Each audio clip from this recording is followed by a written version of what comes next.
तो आप देख सकते हैं स्क्रीन पर क्वेश्चन है, फिरोज शाह तुगलक के कल्याणकारी कार्यों को लिखिए। यह सिंपल क्वेश्चन है, हम सीधे कल्याणकारी कार्य भी लिख सकते थे, लेकिन मैंने इसमें इसका समालोचनात्मक और आलोचनात्मक पक्ष भी इसमें शामिल करने का प्रयास किया है। और कल्याणकारी कार्यों में कितना सिर्फ लिखना है ये भी मैं आपको ड्यूरिंग द एक्सप्लेनेशन बता दूंगा। तो फिरोज शाह तुगलक मोहम्मद बिन तुगलक का उत्तराधिकारी था। ऑफकोर्स दिल्ली सल्तनत की बात हो रही है। वह एक अच्छा शासक के रूप में भले ही याद ना किया जाता हो, क्योंकि बड़ा तीर नहीं मारा उसने शासन को। सल्तनत काल में मोहम्मद बिन तुगलक के जाने के बाद दिल्ली से पालम तक की सत्ता रह गई थी, यानी दिल्ली के आसपास का इलाका ही रह गया था, इसलिए अच्छा शासक तो नहीं था वो। लेकिन उसके कल्याणकारी कार्य इतने ज़्यादा थे कि उसकी कभी कभी तुलना निर्माण के मामले में अकबर से भी करने लगते हैं लोग। लेकिन फिर भी उसके कल्याणकारी कार्यों की अपनी सीमाएं हैं, तो मैंने क्रिटिकल एंगल यहाँ पर जोड़ने का प्रयास किया है। तो हम देखते हैं कौन कौन से काम है उसके। सबसे पहला काम है उसने करों की संख्या कम कर दी। फिरोज शाह तुगलक ने अनावश्यक 23 प्रकार के करों को खत्म कर केवल 4 करों को बनाए रखा। ज़कात, जजिया, खस्म, खराज। ज़कात मुसलमानों से लिया जाता है, भूमि कर है। खराज गैर मुसलमानों से लिया जाता है, ये भी भूमि कर है। खस्म लूट या गढ़े हुए सामान में से एक हिस्सा केंद्र को जाता है।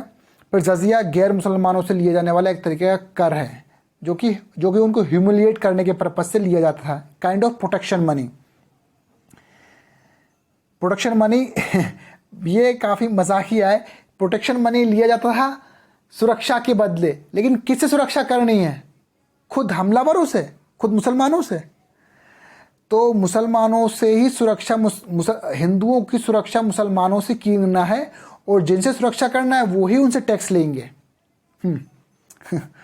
काफ़ी आयरनिकल थिंग्स है ये। तो अगला सुधार देखें आप, कृषि सुधार। सिंचाई की व्यवस्थाएं की, जिसमें सतलज, घग्गर, काली सिंध, यमुना पर बड़ी बड़ी नहरें बनवाई एवं कई सारी छोटी नहरें निर्मित करवाई। और उसने बागवानी यानी हॉर्टिकल्चर को भी प्रमोट किया। 1200 फलोद्यान भी लगवाए, और सिंचाई पर केवल एक कर अलग से लगाया, उसका नाम है हक ए शर्म। और सामाजिक कार्य, जिसमें एक्चुअली उसके कल्याणकारी कार्य दिखते हैं।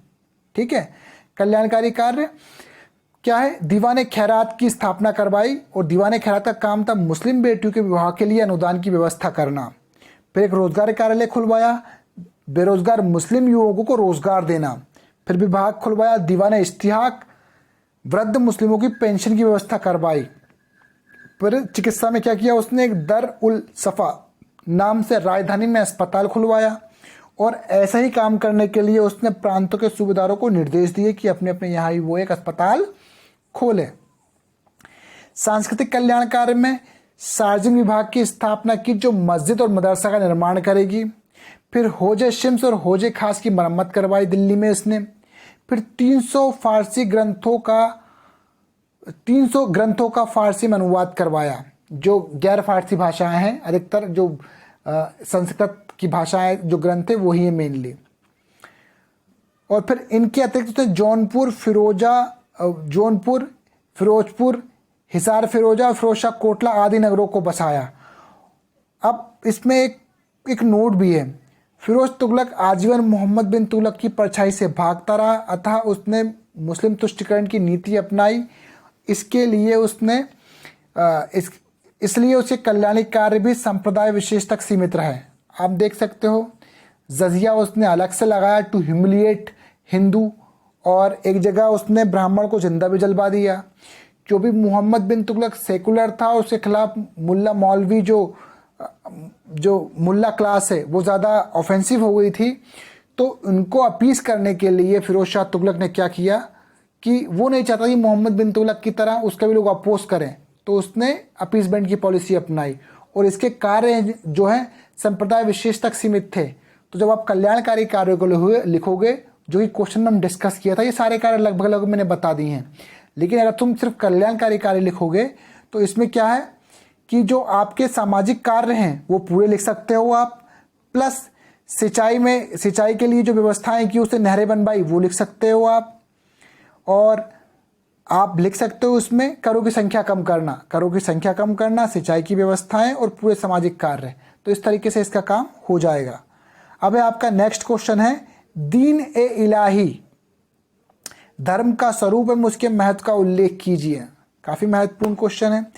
दीन ए इलाही 1582 ईस्वी में मुगल सम्राट अकबर द्वारा समरूप धर्म था, जो अशोक की धर्म की प्रतिलिपि प्रतीत होता है, लेकिन एक्चुअली था नहीं। लेकिन एक सिमिलरिटी दोनों में थी। वो क्या थी कि दोनों ही आचार संहिता को प्रमोट करते थे। कहने का मतलब है दोनों ने सभी धर्मों से अच्छी अच्छी चीज लेने का प्रयास किया, कहीं का ईंट कहीं का रोड़ा और भानुमति का कुनबा जोड़ा। ठीक है, तो दोनों ही आचार संहिता से प्रतीत होते हैं। तो स्वरूप देख लीजिए, दीन इलाही सही मायनों में धर्म ना होकर एक आचार संहिता के समान था। इसमें भोग, घमंड, निंदा करना या दोष लगाना वर्जित है। ये तो कम चीजें हैं। उसमें यह भी बोला कि आपको अपने छोटी उम्र की महिला से शादी नहीं करनी है, और बड़ी उम्र की महिला से भी, बूढ़ी औरत से दौलत के लालच में शादी नहीं करनी है, और दया प्रेम भाव रखना है। तो मतलब कुल मिलाकर ये आचार संहिता का एंगल है यहाँ पर। और एक्चुअली उन्होंने इन चीज़ों को क्या कहा, उसने इन चीज़ों को पाप कहा है। क्या? भोग, घमंड, विलास, निंदा। फिर आप देख सकते हैं आगे, दया, विचारशीलता और संयम इसी का आधार है। इसका आधार क्या है?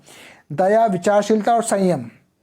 इसमें इस्लाम का एकेश्वरवाद तो पारसी धर्म के अनुसार सूर्य और अग्नि पूजनीय थे। फिर हिंदू और जैन धर्मों के अहिंसा का सिद्धांत लिया।